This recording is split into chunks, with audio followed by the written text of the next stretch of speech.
блядь! Әдетте біз хоррор ойнағанда жан тәнімізді салып ойнаймыз.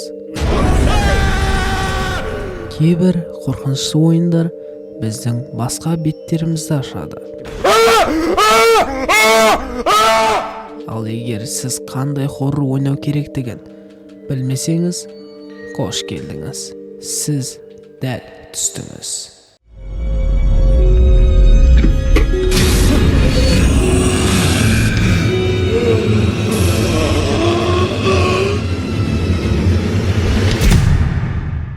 Бесінші орында Layers of Fear. Елестетіңіз, сіз суретшісіз, әрине бәрі дұрыс емес. Айналадағы үй өзгере бастайды, картиналар жандана бастайды, дәліздер бір жаққа апарады, ал қабырғалар сізді бақылап тұрғандай.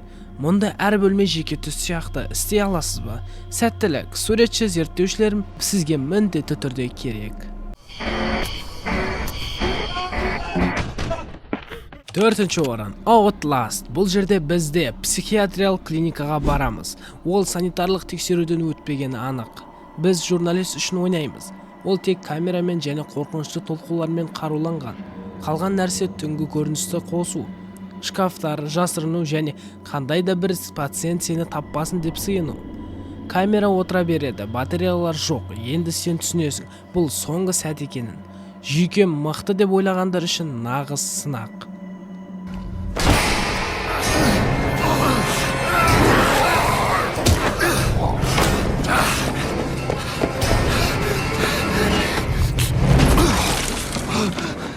Үшінші орында Resident Evil 7 Biohazard иеленді.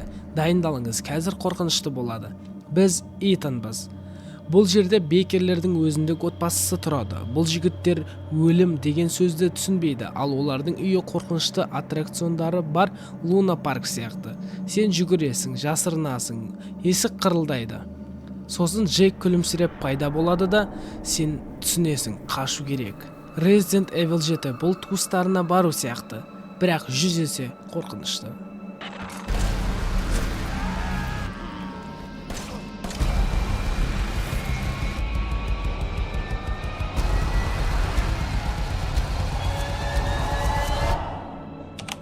Екінші орын Alien Isolation. Біз ғарыш станциясында бізді ксеноморф қудалайды. Ол кез келген шуды естиді. Бұл адам жүрегі ессіз болып соқатындай ең аңаулайды.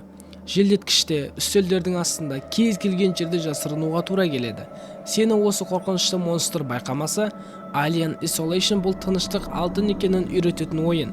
Әсіресе сені бөтен жыртқыш қуып бара жатса.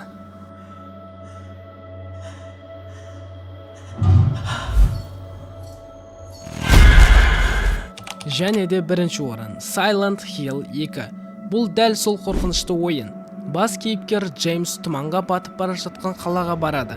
Онда әр бұрышта қорқынышты жануарлар жасырынған, ал пирамида бас монстры ұмытылмайды. Бұл қала жай ғана қорқытпайды. Ол сенен барлық қорқынышты тартып, оны сенің алдыңда ойнайды. Silent Hill 2 бұл ең төзімділер үшін сынақ. Did something happen to you after we got separated in that long hallway? Are you confusing me with someone else? Осымен достар, бізде видео аяқталды. Видео ұнаса каналға тіркеліп, лайк басып, колокольчикті қосуды ұмытпаймыз. Сіздердің ең қорқынышты ойындарыңыз қандай? Комментарийге жазып кетіңіздер. Барынша оқып, лайк басуға тырысамын. Сіздермен болған мен Зеп. Сау болыңыздар.